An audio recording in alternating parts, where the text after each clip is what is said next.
খেলাফত আমলে এটা করবে কিভাবে সম্পূর্ণ শিরক। একজন মহিলাকে নির্বিচারে কেন হত্যা করবে? এটা সম্পূর্ণ শিরক। খবর গেছে যে মিশরের সমস্ত মানুষ মারা যাবে যদি এই পানি জারি না হয়। আর পানি জারি হওয়ার পদ্ধতি এই, ওমর রাদিয়াল্লাহু চিঠি মারলেন দরিয়ার পানির কাছে করে চিঠি পাওয়া যদি আল্লাহর হুকুমে জারি হবে তাহলে চিঠি পাওয়ার সাথে সাথে জারি হবা, আর আল্লাহর হুকুমে জারি না হোক জারি হওয়ার দরকার নাই। পানির মধ্যে কাগজ পড়তে দেরি, জোয়ার হইতে দেরি নেই। বুঝলেন কি? দেখেন এদের অবস্থা এরকম, এরা মাওলা পাক রব্বুল আলামিনের সান্নিধ্য লাভ করতে করতে করতে করতে আইনু আইনুল্লাহ ইয়াদু ইয়াদুল্লাহ লিসানু লিসানুল্লাহ, তাদের অবস্থা হাই, একেবারে ক্লিয়ার। কি কথা ঠিক না? আলাম তারা আন্নাল্লাহ সাল্লাল্লাহু ওয়া আনজালা বিল কুফারি বিআহদি জালাইয়া। এরকম করতেছেন কেন? চুপ করেন, ফাজিল কথা করেন। এই নেই এখন ওকে দেন তো, ফাজিল কথা কর সভ্য। ইয়াকুব কথা কর।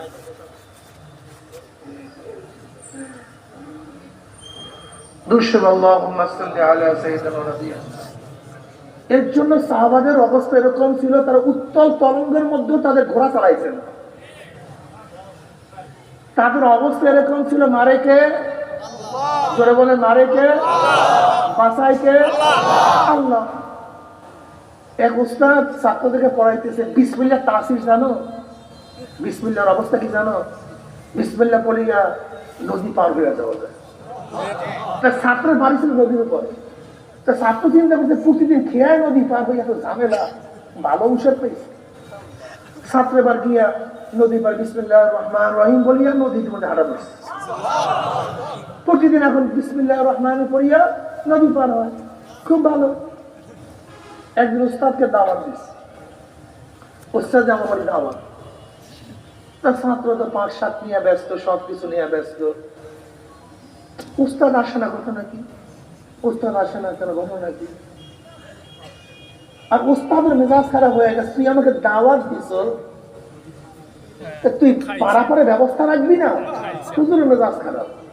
আর ছাত্র চিন্তা করবেন হুজুর আসে না কেন? এখন নদীর পরে এসে দেখো হুজুর ওই পাশে দাঁড়ায় আছে, হুজুর দাঁড়ায় আছে। ছাত্রকে দেখে তুই দাওয়াত দিস, পারাপারে ব্যবস্থা রাখবি না? এখন ছাত্র বিসমিল্লাহির রহমানির রহিম বলিয়া তো হুজুরের কাছে হাজির হয়ে গেছে। হুজুর আপনি যেদিনকে বলছেন বিসমিল্লাহ পড়িয়া নদী পার হওয়া যায়, তারপরে তুমি খেয়াল করেন, আমি তো এই কাজই করি। আপনি আসেন, আমার সাথে আসেন। এখন ওস্তাদকে হাত ধরিয়া বিসমিল্লাহির রহমানির রহিম পড়িয়া ছাত্র নামাজ ধরছে, আর ওস্তাদ বলছে বিসমিল্লাহির রহমানির বিসমিল্লাহির রহমানির বিসমিল্লাহির রহমানির বিসমিল্লাহির রহমানির বিসমিল্লাহ বিসমিল্লাহ পড়া কাপুর কাছে যায়। তখন ছাত্র বলছে কাপুর কাছে না বিসমিল্লাহ নদী পার হওয়া যায় না। কাপুর কাছে নিয়ে বিসমিল্লাহ নদী পার হওয়া যায় না, সন্দেহযুক্ত বিসমিল্লাহ, ইলমুল ইয়াকিনের বিসমিল্লাহ নদী পার হওয়া যায় না, হকুল ইয়াকিনের বিসমিল্লাহ লাগে। তবে আরেকটা কথা মনে রাখতে হবে, এই হকুল ইয়াকিন এটা অর্জিত নাই, অর্পিত। যালিকা ফাদলুল্লাহি ইউতিহি মান ইয়াশা, এটা আল্লাহ পাক যাকে দেন সেই পায়, এটা ইচ্ছা করে অর্জন করতে পারে না। খুব ভালো মতো মনে রাখবেন, এই দরজা ইচ্ছা করিয়া সাধনা করি অর্জন করা, এ দরজা কার কাছে? এটা আল্লাহ যাকে দেন, ব্যাস। এইটা কেউ ইচ্ছা করে অর্জন করতে পারে, তার মানে এই নয় হুজুর আপনাকে মধ্যে হয় না, কোনো মধ্যে হয় না কেন, এটা ডাইরেক্ট আল্লাহ প্রদত্ত। সবাই নবী রাসূল হতে পারে না। নবী রাসূল এটা কার দেয়া? এটা ইচ্ছা করলে কোনো মুহাদ্দিস, কোনো মুফতি গোটা কিতাব, গোটা কুরআন, গোটা দুনিয়ার ইলম অর্জন করলেও কেউ নবী রাসূল হতে পারবেই না। এটা এমন কোন জিনিস না যে আপনি অর্জন করতে পারবেন। জীবনবার, হাজারবার, কোটিবার চেষ্টা করবেন, এটা অর্জন করা যায় না। ইয়াকুবের যে চরম সীমা থাকে, একটু উঠায় দেবো। ও করছে কেন?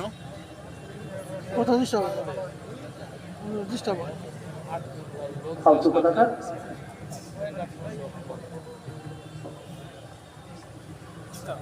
এটা ডাইরেক্ট কা পদার্থ ভাই, এটা অর্জিত না, এটা অর্পিত। বলেন এটা কি? না অর্জিত। এইটা অর্পিত, অর্জিত না। কেউ ইচ্ছা করলে নবী হতে পারবে না, কেউ ইচ্ছা হলে রসুল হতে পারবে না, কেউ ইচ্ছা করলে এই যে এইমাত্র বললাম হকুল ইয়াকিনের দরজায় পৌঁছিয়া এই অবস্থা হতে পারবে না। কারামত কি জিনিস, মুজিজা কি জিনিস, এই আমাদের অনেকের কনফিউশন আছে। আমরা অনেকে বুঝি না মুজিজা কারামত কি জিনিস, এই জন্য অনেকে ভুল মনে করি। মুজিজা কারামত বিজলির মতো। বলেন কিসের মতো? বিজলির মতো। বিজলি বুঝেন নাই? প্রচন্ড অন্ধকার, হঠাৎ আকাশে বিজলি চমকাইছে, কি দেখলেন? যদি সুইচ থাকে, যদি সোনাময় সুইচ থাকে, যদি যখন বিজলি চলে যাবে তখন হাতের পশম দেখবেন না। যখন মুজিজা কারামত আল্লাহর তরফ থেকে আসে তখন গোটা দুনিয়া তাদের সামনে হাজির থাকে।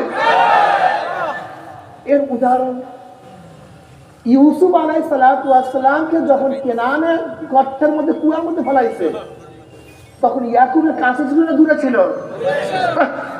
কাছে ছিল। এটা কেনানের মধ্যে ঘটনা। আর ইয়াকুব আলাইহিস সালাম বসবাস করতেন কেনানের মধ্যে, খুব তো কাছেই ছিল, কিন্তু ঘেরান পায় নাই। অথচ মিশরের মধ্যে যখন তার জামা দেওয়া হয়েছে তখন ইয়াকুব কি বললেন? আমি জামার ঘেরান পাইতেছি। আচ্ছা, কোনো ইয়াকুব বেঈমানরা যদি ঘটনা শুনে তখন বলবে দেখো কত বড় ফালতু। যখন ইউসুফ কাছে ছিল কেনানের মধ্যে তখন ঘেরান পায় না, আর কোথায় মিশর সেখানে ঘেরান পাইছে, এগুলো পাইছিলামই না। কি বলবে না?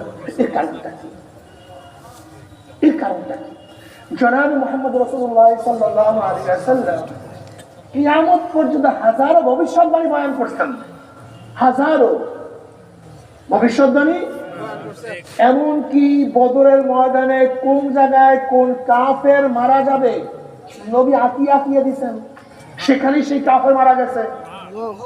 অথচ নবীর সামনে বিষ মাখিয়ে আপনাকে খাদ্য দিছে, দেখেন নাই? পীর মাওলার মধ্যে 70 জন হাফেজ শাহাদাত বরণ করছে, নবী বলতে পারেন নাই। হাজারো ঘটনা আছে তিনি জানেন নাই।